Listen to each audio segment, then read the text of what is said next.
10 воистину сумасшедших алкогольных напитков. Пьянство – это великая традиция. Во всем мире принято употреблять тот или иной вид алкоголя по тому или иному поводу, но иногда и без повода.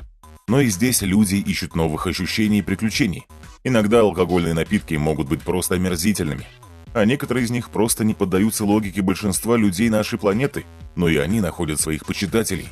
Именно о таких слугах зеленого змея мы расскажем вам в этом видео. Сразу предупреждаем, что мы ничего не выдумывали. Все эти напитки существуют на самом деле, даже если вам покажется, что это не так. Змеиное вино. Этот напиток появился на свет во Вьетнаме. Ядовитых змей настаивают на спирту или рисовой водке. Змеиные вина делят на две категории. В одном из вариантов напиток нужно употреблять после того, как естественные жидкости змеи настоятся на спирту 24 часа. Второй вариант – длительная выдержка змей в хорошо закупоренных бутылках. Такое вино открывают только в особых случаях. Пиво со вкусом шоколадного пончика. Такой напиток производят в штате Вирджиния, США. Говорят, что он сладкий и действительно пахнет шоколадным пончиком. Гомер Симпсон наверняка бы оценил. Вино с мышатами. Для этого целебного китайского напитка нужно взять живых мышат, которым не больше 3 дней, и утопить их в рисовой настойке. Потом бутылку закупоривают на год. Если китайские поверья не лгут, то таким вином можно вылечить практически любую болезнь. Настойка из ящерицы. Представители традиционной медицины Востока считают, что энергия ящерицы переходит в человека через рисовый ликер, который на ней настоен. В качестве доноров энергии чаще всего используют гекконов. Йогурито. Такие ликеры, главным ингредиентом которых является йогурт, производят в разных странах мира, но продают только в Японии. Его можно пить как самостоятельный напиток или смешивать с различными видами соков, например, ананасовым или апельсиновым. Подобные напитки можно встретить практически в каждом японском баре или ресторане. Пульке. Пульке – это традиционный мексиканский напиток. Его изготавливают из ферментированного сока агавы. Не слишком крепкий, от 6 до 18%.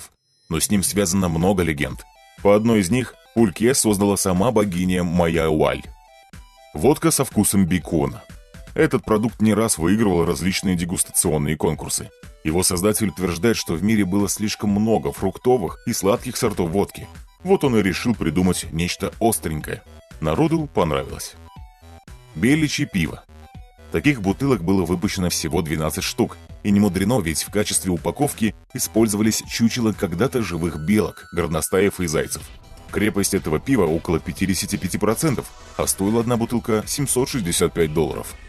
Текила с драгоценными металлами. Если у тебя есть лишние $225 тысяч, то можешь смело заказать себе текилу с вкраплениями платины, которая выдерживалась 6 лет. Ну а если это для тебя дороговато, то потрать $150 тысяч на золотую текилу.